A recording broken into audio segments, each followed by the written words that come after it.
Yes, this is Mr. Controversy, and this is the infamous three-point conversion station. Keep it locked. On this episode of Brownstown, USA, and yes, it has been a while, so welcome back, guys. But we will talk about Freddie Kitchens' press conferences, training camp news, Duke Johnson, and a player that has been connected to us and is visiting with Cleveland as we speak. So thanks again for listening. I know it's been a while, but we're back, baby. It's Cleveland Browns, baby. Let's go. Got it back because I'm brown. So what's up? Coming at you live in direct. Yo, dude, represent. For the South Town. With that new sound. As we check town. From coast to coast, representing all the dog pound, this is the Brownstown USA podcast, powered by the three-point conversion. The three-point conversion where fans' opinions matter. For the first time in about a month, I'm Eric, and over there is LA. Hey, what's going on, everybody out there? Eric, my man, it feels good to get back on air with you. We took a little bit of a summer break, as well as the players have, so why can't we, right? So, took a little break. Barely any Browns news at first, and then all of a sudden the floodgates open, right? We've seen a crazy offseason from the NBA, which has been amazing, and then now we are breaking into NFL season where training camp has finally got started. Eric, it's been a long time, man, a long time coming, and just so much going on, man. What you been up to? Just work and more work. That's the crazy thing. Getting ready for vacation, going to be away next week. It's going to be fun, but gosh, isn't much needed right now. Holy. Absolutely. I hear that, man. And, same goes for me. And like I said, I'm just ready to get back in the saddle with you, man, and get this done. So let's jump into it, man. Before we get to the Browns, because, of course, there's a lot to discuss, let's talk about around the AFC North. Today we seen Mike Tomlin. He got a 1-year extension on his contract, which will lock him up. I think he already had 2 years on it, but they gave him an extra year plus an option on the end of it. Just speaking of that, I know you're not a huge fan of Mike Tomlin, and, nobody on the Browns, we can't stand anything Steelers anyway. But just from a professional standpoint, man, what does that mean for the Steelers? Well, what it means is, one, they have probably the winningest head coach in the AFC locked up right now.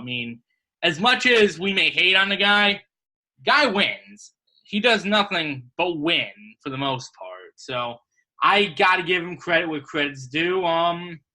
It also, I think, does something else that maybe fans don't realize. It kind of elevates this idea that maybe there's some dysfunction still there. I know this sounds weird. I know that it's probably not going to be completely like that. But keep in mind, Mike Tomlin was the guy that was trying to use a bucket on the Titanic last year, saying, oh, it's fine. There's no problems going on with this team. It's fine. There's no dysfunction. Meanwhile, you got the whole ship sinking, and it really cost him last year. I hear that. I do. I'm going to kind of go the opposite way on this one and say that it actually means that the Steelers are trying to get back to some sort of normalcy. We know that the Steelers are, unfortunately for us, are one of the most stable franchises out there besides the Patriots. And locking up a familiar face for them makes it happen. Also, still got Big Ben there. Still got some other faces. I heard that they're going to be talking to Joe Hayden about a contract extension, which I never thought would happen. I actually thought that Joe Hayden would have kind of just fizzled out being over there, but somehow he's rejuvenated his career with the Steelers. So good for him. But I think that it actually brings some stability back to that franchise.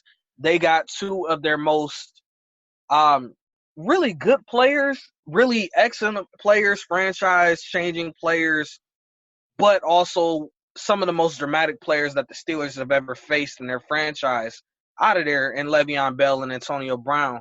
So now they can actually just still the waters. And what that means is, hey, look, we don't want any talk in the press talking about, will the Steelers move on from Mike Tomlin?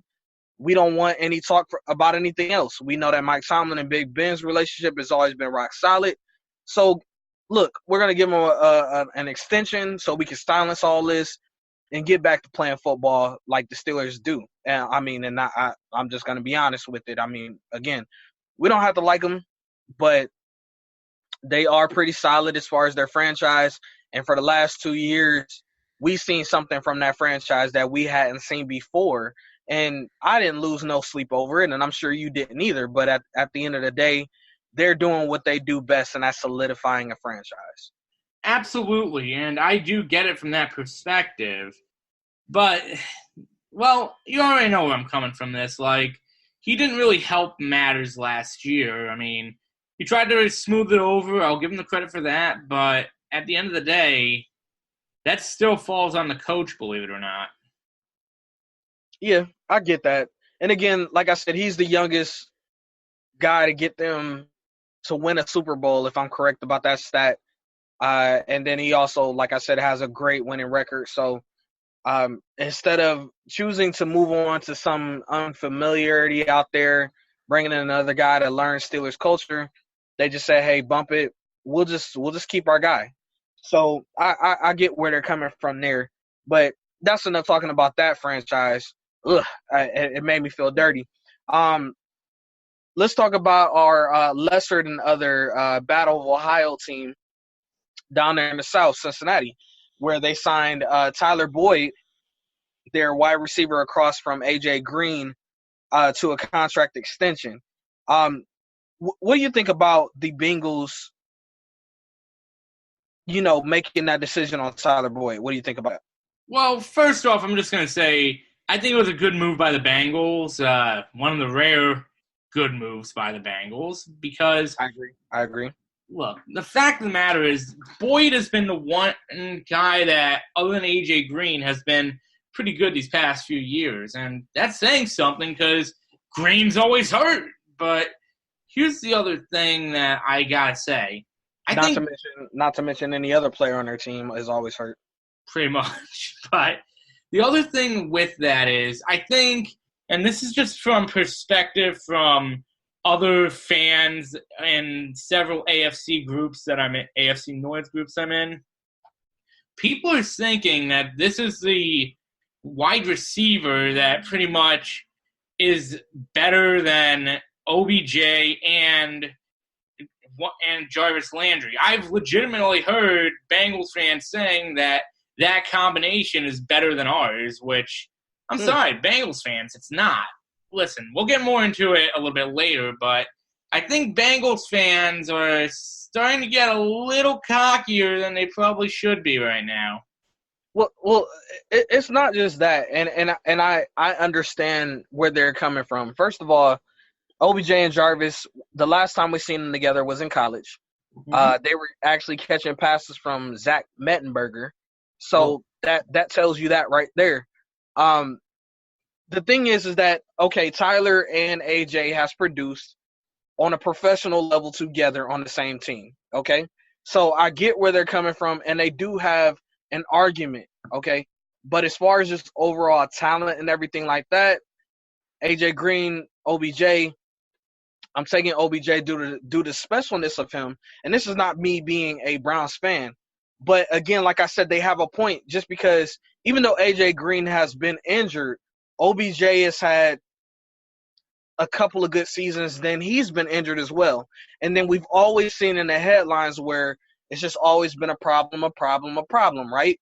So when you're trying to compare the two there, okay, AJ may have a little bit of a leg up just because of his non-drama and also having talent as well.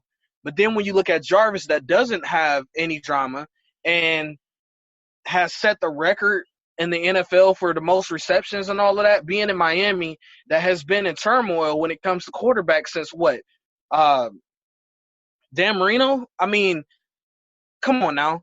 So that's where I give the leg up over Tyler Boyd. I mean, yeah, Tyler Boyd has been good, but he doesn't have the body of work of what Jarvis Landry has brought to the table. So when you're talking about who has the better edge here, got to give it to the Browns. And it's not because I'm a fan or anything like that, but it's just because of just literally just breaking it down like that. Absolutely, and that's probably the best way to look at it. I mean, it's very easy for us to say that as Browns fans, we think it's better. The same way that a Ravens fan might think that having Marcus Brown as well as Don't do that.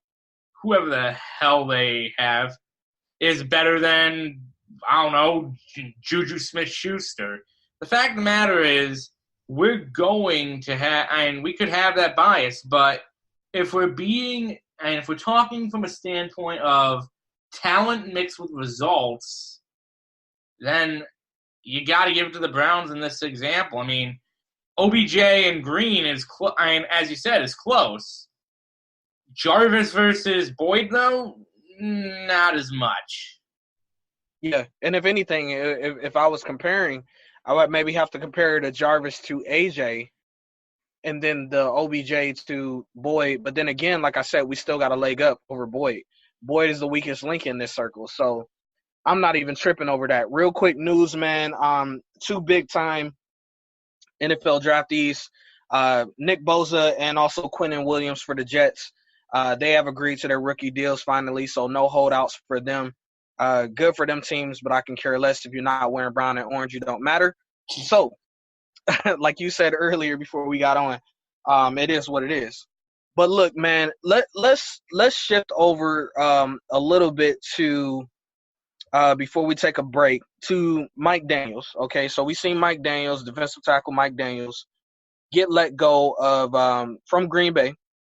Pro Bowl defensive tackle. I know that when he got let go, we immediately went to Messenger, started talking to each other about it like we normally do when a player of that caliber gets released. We both agree that this would not be a bad signing for the Browns. He would fit for us. He's a pass rusher. However, his coverage, which, I mean, again, you don't really want a defensive tackle in pass coverage like that anyway. But he gets after the quarterback. He's in Cleveland. Freddie Kitchens talked about it at his press conference, and I actually joked about it. It was really funny. Somebody asked him, was he able to sit down with Mike Daniels today? And Freddie was like, who? You know, did I sat down? Did I sit down with him? I don't know. You know, like, and he joked around about it, man, which is absolutely hilarious. But nothing that you don't expect from Freddie Kitchens anyway. But, yeah, he's here. He's here in Cleveland. And, of course, most people always have that thing about him staying here. Eric, I just want to get your thoughts, man, on what Mike Daniels can bring to the table for us and your odds and probability on him signing with us. Well, I'm actually going to start off with the odds, if I may. I think at this point it depends on who else he's planning to visit. I mean, if he's going to visit, let's say that for right now, he's planning on taking a trip to Baltimore because you got to remember how much Baltimore wanted Gerald McCoy when that was going on. I wouldn't even be shocked if the Patriots were having him in for a visit. So odds, at this point, I got to give him between a 20 and a 25 just because we don't know what other teams are in the mix. Now, I know that someone's going to sit here and say, well, we got John Dorsey and another couple of people that drafted him. That's great. It doesn't matter, though. That was also, 5 years ago, I believe? 5? Yeah. The biggest thing, too, and I'll throw it back to you, is I don't know if you knew or not, but he played with Christian Kirksey as well in college. And so Christian Kirksey came out and said that he was definitely going to put on the full recruiting trail for him. So I don't know if that affects your odds or not. I would get in that case I'll bump it up to maybe a 30, but the problem with that still is Well, I think you mentioned it a little bit earlier when we were doing prep work. It's all about the almighty dollar sign. It's True. also all about who's going to give you the best chance to win. Realistically, Cleveland is a team that will compete for the division, maybe get a wild card spot, but until we actually do something, we're not ready to win yet. So it could take a little bit more convincing right True. True. I can agree with that, man. And that's another thing that kind of brings to it is that I'm excited, okay? And some of the things that I've heard, and the biggest thing that resonated in my head is, look, Cleveland fans, enjoy it, okay? I know that our first thoughts are, but it's the Browns and anything can happen, injuries, this, that, and the other can go down. But look, enjoy it. There's not been a time that I remember, and I'm still young, you're still young, but there's not been a time that I can remember where our Browns have been this hyped as a team. The coverage that we're getting nationally, whether it's haters or whether it's positivity, has not been at an all-time high like it has been right now. And so, therefore, I just want to enjoy this. Now, of course, the negative stuff always creeps in. That's who we are. That's human nature. But at the end of the day, I'm gonna enjoy this and I'm gonna love it. Madden. I expect for Madden to have probably its best sales that it's ever had in a long time, just because of the fact that the Browns are actually good again. People don't want to admit it or not, but when the Browns are good as well, things move. Things move differently. I mean, for instance, Eric, I went to try to get on and get some training camp tickets. The site was down when I got on. And then within a mere 5 minutes, they were sold out. Now, we got people out there that's scalping them now and trying to sell free training camp tickets, which I think is absolutely disgraceful, based on some comments that Freddie Kitchens said earlier in his presser, was saying that he wanted to make as many practices open as possible because he knows how expensive football games are, and he wants to be able to showcase this team to the fans because he knows that we are the ones that make it go. So, it is what it is, man. But at the end of the day, like I said, I really just feel like you need to enjoy the moment, man. Enjoy the moment of us being able to come together and be excited about a team, not the excitement of, okay, we got a Johnny Manziel, or I can name off so many quarterbacks and so many other players that we drafted, and we were just trying to get Justin Gilbert and, all these people were trying to fake ourselves into it. Remember last year when we started this podcast, I was sitting up here and I was just like, man, I'm trying to talk myself into this. But this year, you don't really have to talk yourself into it. It's there on paper. now. And you should be good. So, Absolutely. And you know what? It's the beginning of something great, absolutely. But the thing is, we need, as you just said, we need to enjoy the moment. We need to enjoy the fact that people actually see us as a threat right now. We haven't been able to say that since Brian Hoyer was the quarterback. But you know what? The fact of the matter is, this is a great time to be a Cleveland Browns fan. Even if the team doesn't live up to the hype, which would be very, very unfortunate, this is something brand new to us. This is something brand new to the fan base. Something that we really haven't been able to feel since 1989. So let's just sit back, enjoy the moment, take in all the stuff that's going on, and you know what? It's time to get ready for the orange and brown game. absolutely. So when we come back, we will talk training camp. We'll talk about some other points that we got from Freddie Kitchens' press conference. Talk about some other players that we got out here, and also a phenomenal interview between Jarvis and OBJ, man. That kind of, I ain't gonna lie, man. It kind of brought a tear to my ear. So, thanks again. This is Brownstown, USA. We will be right back. What up, sports fans? It's your boy Damian Adams from The Real Deal with Damian Adams. Now, you can catch my show weekly here on the 3-Point Conversion station. I'm always bringing that real sports talk for the real sports fan. But if you're hearing my voice right now, that means you're living life correctly because you're listening to Brownstown with my man LA and Eric. Make sure you stay tuned Tell your friends about the show because you know they bringing that real for you, that knowledge for you here on Brownstown. And we are back, Brownstown, USA, powered by the 3-Point Conversion, the 3-Point Conversion where fans' opinions matter. Make sure you hop over to the 3pointconversion.com. We got everything over there for your baseball, MLB needs.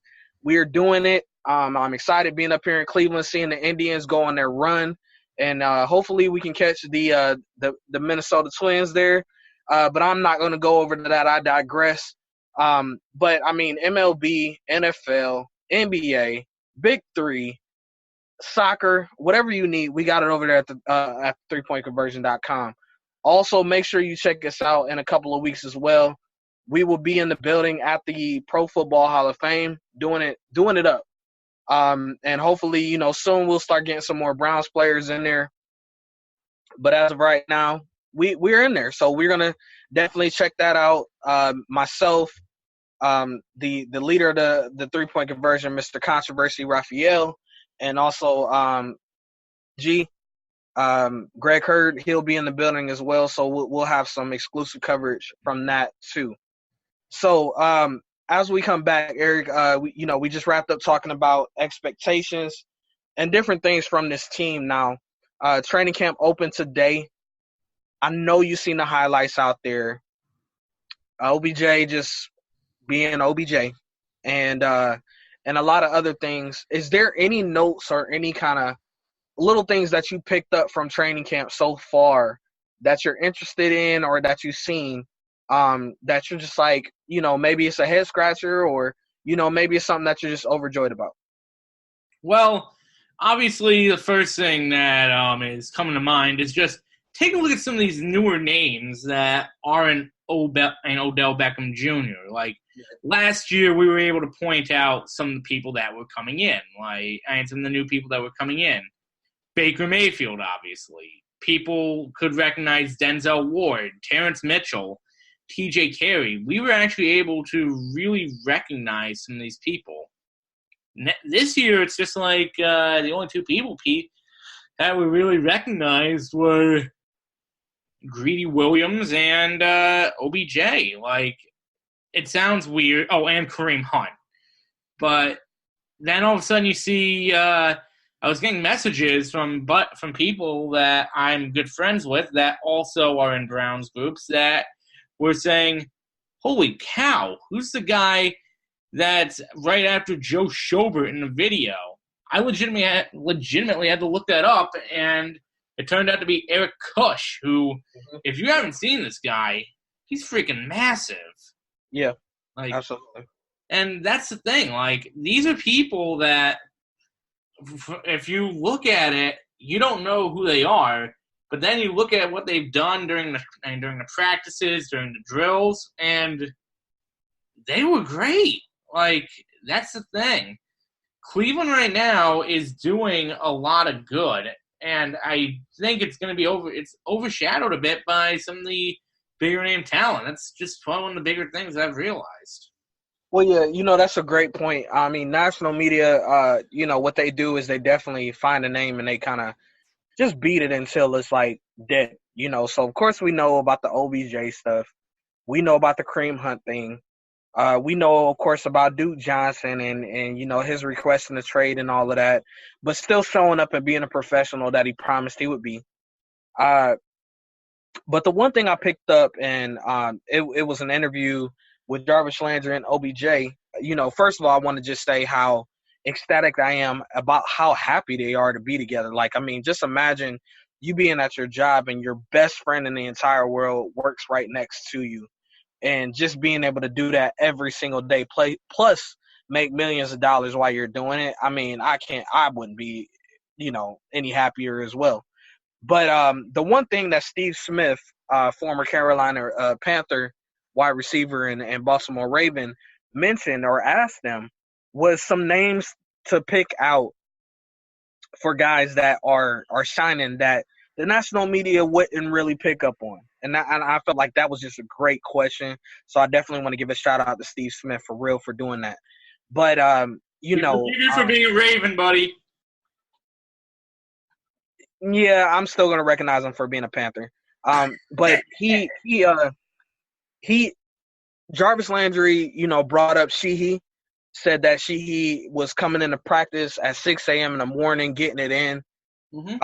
I think OBJ mentioned Matt Wilson being another guy to look forward to. And then, of course, they were talking about Greedy as well. Greedy, as far as from everybody that I follow and seen, Nathan Zagora, Jack Burns is another one of my good guys out there that's doing his thing. They mentioned Greedy has that Denzel Ward talent as far as closing speed and all of that. Of course, he has to work on technique, tackling, and what have you. But they said he's looked phenomenal. Now, I know he worked with the second team today, and Freddie addressed that in the presser, saying that, look, nobody is given a job. We still got people here, Terrence Mitchell, other guys, Kerry, that is going to still be here and do what they got to do. So we're not about to just get this guy a job. But the thing about it is that if somebody were to go down, Eric, or we had to release somebody for business decisions or anything like that, that next player up mentality is for real with this Browns team now. We couldn't really say that for real back in the day, right? Somebody, goes down, a big name or anything like that. I mean, we're frightened. That's the whole entire season. But this time, it just really feels different, man, as far as what John Dorsey said, as far as bringing talent in and being able to compete at every position. It's like he's done that, right? Absolutely. And just to add to your point about Mac Wilson, one of the craziest things is that one of the things that's come out is that Mac Wilson has had unheard of speed when it comes to sideline action. When you talk about a linebacker that can do that, that's dangerous right there. And considering that this couldn't have come at a better time, because you're talking about, and one thing people don't talk much about is the fact that we have a contract that could be coming off soon in Joe Schobert, because I believe it's a contract year for him. If it just gets to be too much, if Mac Wilson's doing this, if Taki can show up, Cleveland might not be in such bad shape. Yeah, because that was one of the biggest things that I know we were going to dive into a little bit deeper, starting next week when we go through our position battles and stuff like that. But linebackers are, I guess you would say, one of the weakest points of our team, right? Because corners, it looks like we're pretty solid in the back end, safeties and all of that. Defensive line looks amazing, except for, of course, we want to get depth. As far as defense-wise, linebacker was that point. And we've seen some dogs, man. I mean, just looking at Taki's story as far as how he battled back and able to get drafted, and Mac Wilson, of course, and we already know what Joe Schobert brings to the table, Christian Kirksey. I mean, we could really have some underrated linebackers in this defense. And the one thing, I heard an interview between Kirksey talking to Nathan Zagura of Cleveland Browns Daily, ESPN 850. Kirksey said that he loves Steve Wilks' defense because of the fact of that they're downhill. Like, he has them blitzing all the time, doing everything possible to get after that quarterback. And when you look at Wilks came from Carolina, right? I mean, you could actually kind of dub him the one who made Kuechly come out, right? I mean, and we know what kind of beast Luke Kuechly is. So this could be a really, really big year for our linebackers, and it's something that not many people are talking about. Absolutely. I mean, when we get down to it, it just was not a match in Arizona when you look at it, because historically, Arizona has always been known as a team that has really good defensive backs. I mean, just think about over the past few years. Tyrann Mathieu won it out last year, so he doesn't count. But Patrick Peterson, if this guy couldn't get Patrick Peterson to really do what he did best because of the linebacking situation, wasn't necessarily him, or was it the fact that they didn't have the personnel for it? Look, Steve Wilks' defense, I think, could be extremely good. the fact is we have to get these linebackers up to snuff, and especially considering we saw a bit of a drop-off with Kirksey last year. But you know what? So far from what we're hearing, this could actually work very well. Absolutely. I agree with you, man. So, look, let's take a quick break. When we come back, we will talk about something that's been pressing on my mind. I hit up Eric about this earlier today. And we've seen some people get paid in the league. And so, when will it be time for some Browns players to get paid? So, we'll dive into that. And like I said, we'll be right back. Brownstown, USA. I'm Larry Gajobi from the Cleveland Browns. I'm rocking with the 3-Point Conversion Radio.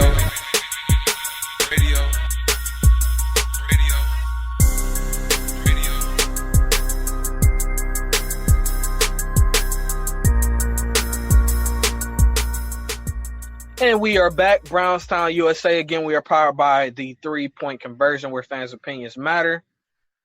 Guys, you know, we're not the only podcast out there on the 3-Point Conversion Network. Make sure you check out the 3-Point Conversion Sports Lounge. They're on every Saturday morning. Also, our boy, Damian Adams with The Real Deal with Damian Adams. He is doing this thing every Tuesday. He is doing this thing. I mean, you know, WNBA, boxing. I mean, the guy just knows his stuff. So definitely check him out. The 3-Point Conversion Sports Lounge, like I said, they just did an amazing interview with Royce White, formerly of the NBA, Houston Rockets. He broke down just mental illness and how the NBA actually looks at it. And it wasn't all about his anxiety and not wanting to fly that got him kicked out of the NBA. So he actually broke that down on the last episode of the 3-Point Conversion Sports Lounge. Make sure you check that out, man. That was such an empowering episode. So, again, we're doing our thing with the network, and we're looking to expand and get better every day as it goes. So, again, shout out to the podcasters, shout out to the writers. If I may also, shout out to Battlegrounds for coming back. I mean, absolutely, it's so fun to watch and listen to. I watch the reruns at work sometimes. Yeah, absolutely. And if you guys don't know what Battlegrounds is, it's something that the 3-Point Conversion Sports Lounge came up with, where if you know your sports knowledge, you think you know or got what it takes, man, hit us up and we'll get you on there. But basically, it's 3 rapid fire rounds of just sports questions, pinned up against another guy or gal that happens to appear on there. And, you know, it's a tournament and you get some prizes at the end of it if you were able to win it out. So, hey, I know that Browns fans are some of the best knowledgeable sports fans out there.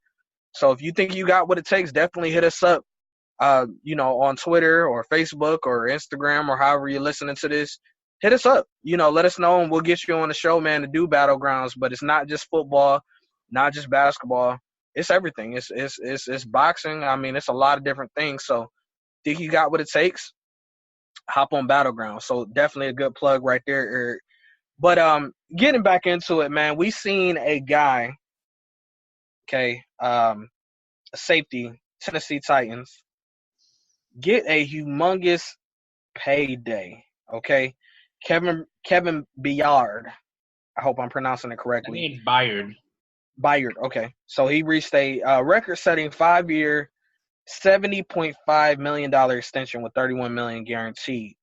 Now is the highest paid safety in NFL history.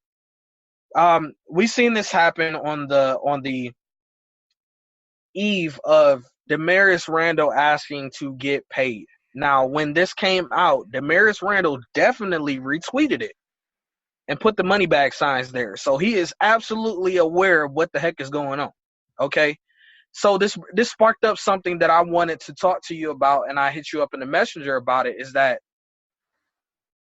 do you honestly feel confident that the Browns will get a deal done with Damarious Randall? Well, I feel right now it's about 50-50 at this point. I mean, look, everybody loves Damarious Randall. It's obvious that Damarious loves Cleveland because how many times did he talk about how fantastic it is to be here, how much he loves it here? But the fact of the matter is he's also a young guy. Someone that's watching this team right now knows the impact that Demarius Randall has. They know that he was not a good cornerback, but he was a damn good safety. So one thing that is going to need to be recognized by Cleveland is there's going to be a market for this guy. You don't know what safeties are going to come out next year. You don't know what pick you're going to have next year. So do you really want to go with a rookie, or do you want to go with somebody that you actually know and, for lack of a better word, that you trust at the position? So I'd like to see him. Let me rephrase that. I would love to see Demarius Randall back in a Browns jersey, but as all of this comes on and moves forward, you got to wonder, is it really going to do any good the longer we wait? Yeah, that's true. Like, I really felt like when this deal came out, especially for Biard, who he's not a household name by no means, but if you look at his resume, I mean, where he was drafted and then what he's done as far as the games he started, as far as leading the league in interceptions at his position, I mean, he was definitely lined up for it. And little bit by little bit, the longer we wait, that safety market number is creeping up. You know, it's getting there. And we already know that there are some people that are going to be coming up for their extensions pretty soon. I mean, we got Myles Garrett on tap. We got not to mention, I mean, I can't even imagine when Baker comes up for it, but that's a little bit down the line. But we got some players here that are in line for a big extension. Now, again, the one thing about Browns fans in general, and I'm not going to put myself into the completely diehard because I know that the NFL is a business. But the completely diehard, we latch our emotions and everything off of a player, especially if they're a fan favorite. Actually, you know, most of the players that suit up for us, we love them regardless. That's just who we are as a fan base. But it is a business, and that's something that we got to look at. So it's kind of crazy because of the fact that Demarius Randall didn't lead the league in interceptions, okay? He's a decent safety, and I can't see ourselves breaking the bank for him, even though we love him. And that's just really what it boils down to. Like, we have to make a business decision for this. We have plenty of cap space, but it doesn't mean that we got to use it all up. And I know a lot of people, Eric, and I know you'll agree, is that when we got Dorsey, everybody was like, yeah, that's a great hire, probably the most competent GM that you guys hired ever in the history of your, organization. But at the end of the day, he's going to use up your cap just like he did before in the previous team he was, where he left them in cap hell and just bounced. Or not bounced, but got fired. Absolutely, and I think that's something that people need to realize. Like, the fact of the matter is, as much as we may sit here and say that, oh, he's ruining our budget, you have to realize we were also the same fans that did nothing but complain about Sashi Brown not spending money, if you will. How we were always under the budget cap. And you know what? If you're going to go from one extreme, you better damn well go with the other extreme and be happy with it. If not, then, well, you're not going to find any kind of anything. The only way that you can really find zen or balance is to go from that one extreme, melt it with the other extreme, and then eventually it all melts together.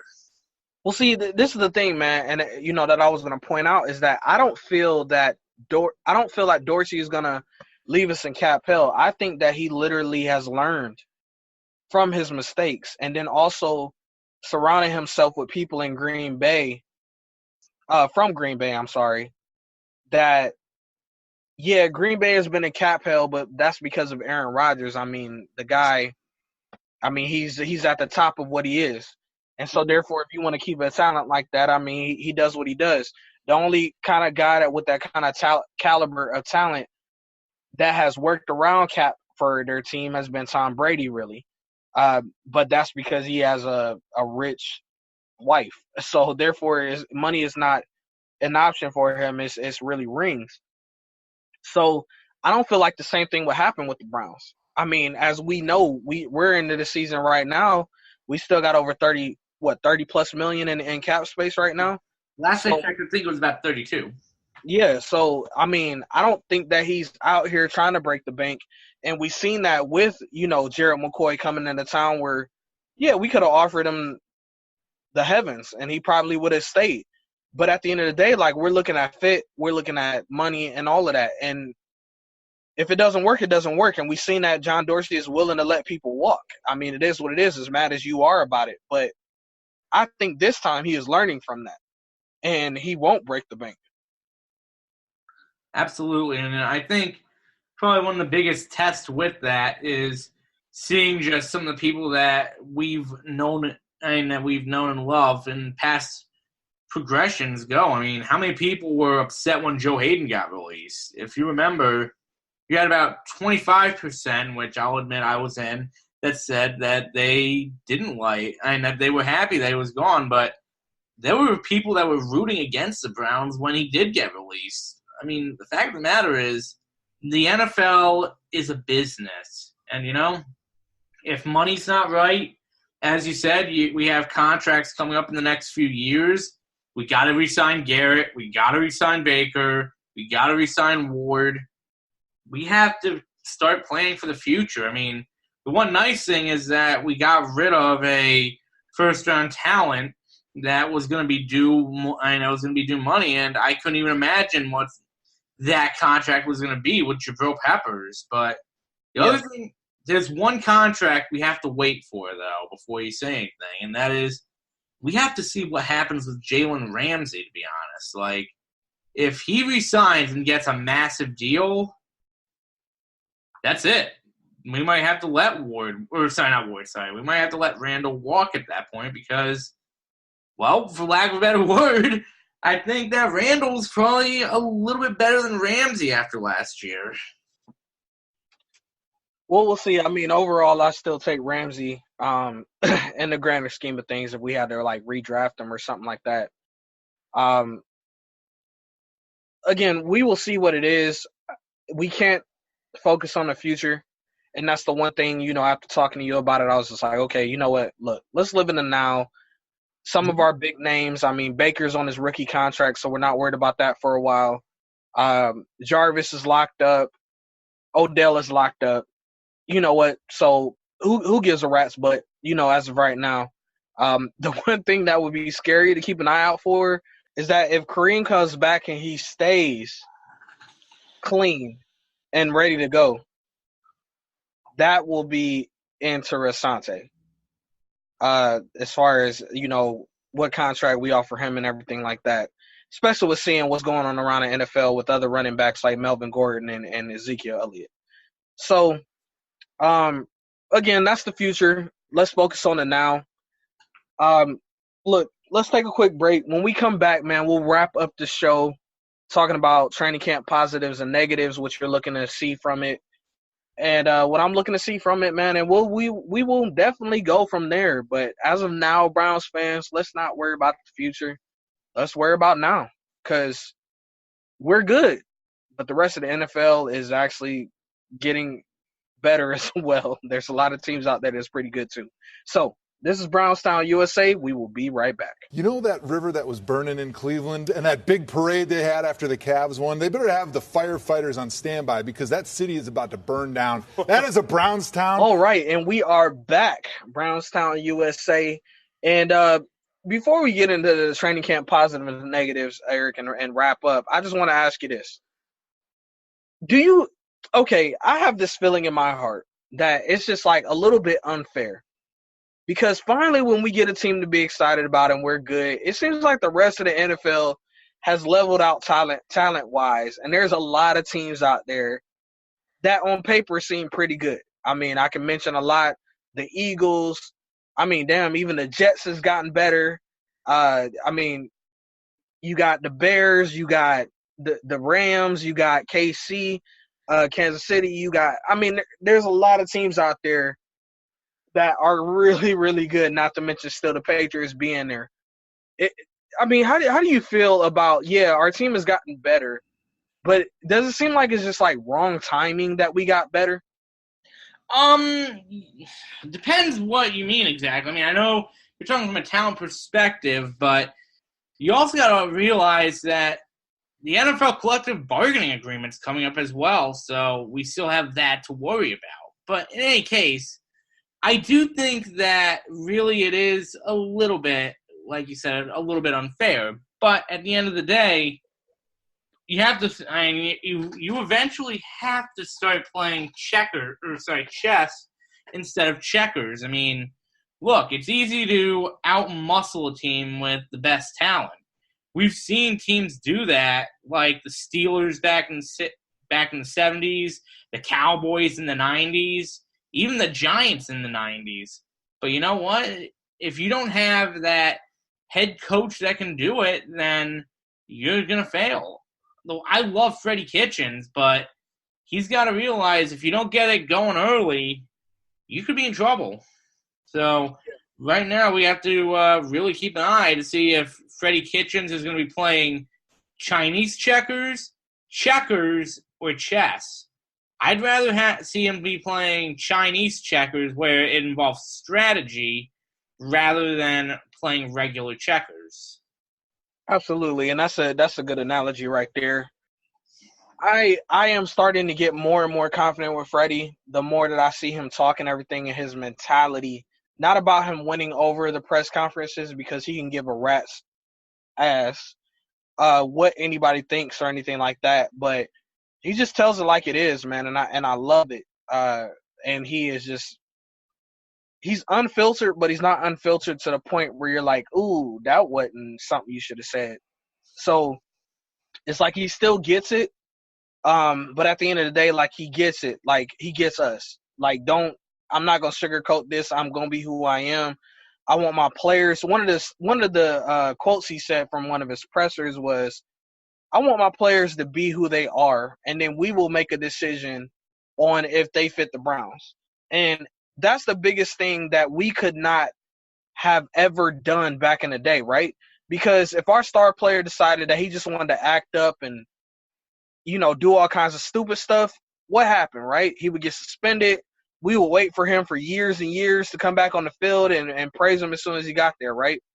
But with this team, because it's a battle at every single position and the competition has been created by John Dorsey and his team, yeah, it sucks. But, again, when we lost Mikael Kendricks, it sucked, but we didn't bat an eye, right? But a couple years ago, if we'd have lost to Mikael Kendricks, we'd have been like, man, it's over. We suck again. And it's just terrible. Let's burn down everything. So it's the same thing with Kareem Hunt. I feel like if Kareem Hunt messes up, which I'm hoping he doesn't, we're still going to be okay. The only position that we know that we would be jacked up if that person is out, it's two positions. Then that's Myles Garrett, but we still got some great defensive linemen, but Myles Garrett is a generational talent. And then two, if Baker Mayfield went down, we know that we would be effed up, right? So other than that, it's like, okay, we are good. We are bringing people in. We are always looking for depth. We are always looking for talent. We are always looking for competition. So we are definitely good there. So, Eric, let me ask you this, man. Training camp day one started today. Mm-hmm. Of course, we got highlights and videos all over the place and everything like that, but I want to get deeper than that, man. I want to get deeper than the OBJ catches and all of that other stuff. One storyline that I picked up, Okay. Austin Corbett, we talked about him a ton. We were looking at where he would fit in. Right now, they got him starting with the first team right guard. Positive or negative for us? You know what? At this point, I think it's a positive because, well, for lack of a better word, he's starting off as the leader in this regard, meaning it's his job to lose. We did the same thing last year with several people at left tackle, which ultimately went to Desmond Harrison, who is no longer with the team and is in a jail cell right now. But Yep, no longer with the league. The fact of the matter is, if Corbett wants the job, now is the time for him to earn it. And I'm going to be honest with you. Right now, Corbett has some of the stiffest competition. Like, it's not a cakewalk. Eric Kush, we mentioned him earlier. The dude looks like he's and like he could seriously body slam Danny Vitale. The dude looks like he's a professional wrestler. He looks like he'd be freaking Brock Lesnar for all we know. But you know what? That's just a piece of competition. We also have, I think I'm probably going to get this name wrong, Weitzman? Ooh. Yeah, what? Yeah, You know what I mean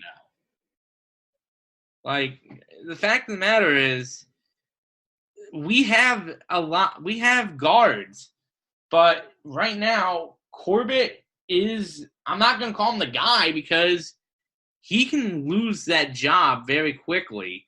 And let's be real here. Freddie Kitchens is the one that can take the job away, and he will do it with a smile on his face. Very true. Very true. Now, another one that we got going on is we have Rashard Higgins against Callaway. Today, they had Rashard Higgins in the 3 receiver sets, and Callaway was with the second team. How do you feel about that move so far? Well, at this point, this is also Higgins' job to lose. Higgins had a breakout year last year. Let's not mince words with this. If Higgins can build upon last year, watch out, because he's probably one of Baker's favorite targets.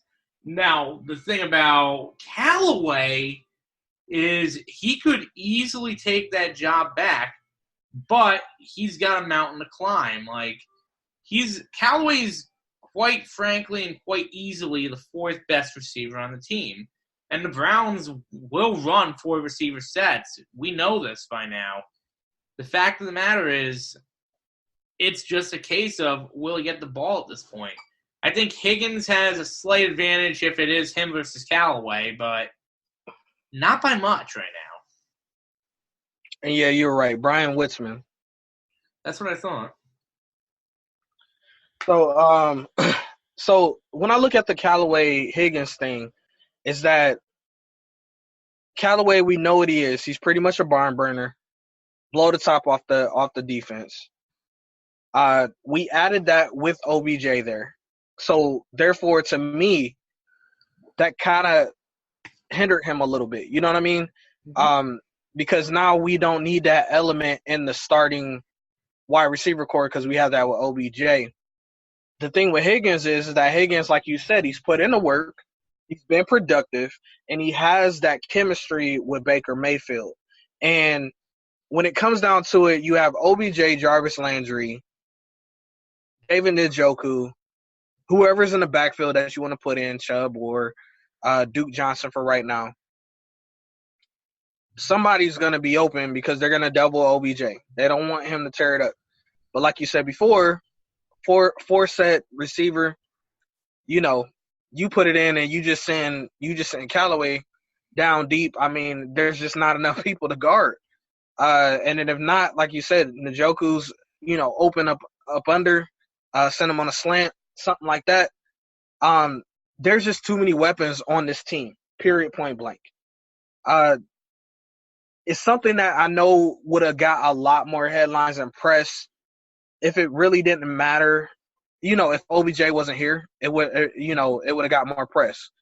But now it's kind of like, whatever wide receivers you want to throw in there, I mean, it doesn't matter because OBJ and Landry's there, right? I also see the fact that it's depth, right? OBJ, for whatever reason, knock on wood, has to go out for a little bit. We can put another burner in there in Callaway. If Landry goes down for a little bit, we know he's a possession receiver just like Higgins, so Higgins can go in there. So, I like it either way. Doesn't really matter to me. I don't care. Doesn't matter. So, one last little thing I want to touch on before we get out of here is, so looking at the training camp and watching it on NFL Network, and guys, if you want to watch it and can't get tickets to get in there or whatever, it's okay. You can still watch it. It's on NFL Network. They start at about 10 o'clock. and they go around training camp. And, today it was crazy, but they started off with they covered the Browns for about an hour, which was something that was unheard of. And even, what's her name? Kimberly Jones. I think so, yeah. Yeah, she even said it. She was like, wow, I mean, in a world that we're covering the Browns for an hour when there's so much other stuff going on, I mean, they had people with the Green Bay Packers, the Eagles, and all of that, and they were covering the Browns for an hour straight. But the defensive line and just the defense in general, like, Eric, how – I feel like they're just getting absolutely disrespected right now because of OBJ being on the offense. How you feel about that? You know what? They are getting disrespected, but the fact of the matter is that's the type of talent that OBJ is. This is why John Dorsey didn't have a problem trading draft picks, high draft picks at that, for him. I mean, when you can allow someone that's essentially Bo Jackson in freaking Tecmo Bowl, then you're doing something right. But the thing is, this defense is not going to get the credit it deserves during these drills because, well, how do you stop them? That's the big thing. So I've seen a few people make some great plays. I saw Myles Garrett nearly have an interception. So, you know what? Yeah, the defensive line, crazy enough, watching it, defensive line was in the backfield the entire time.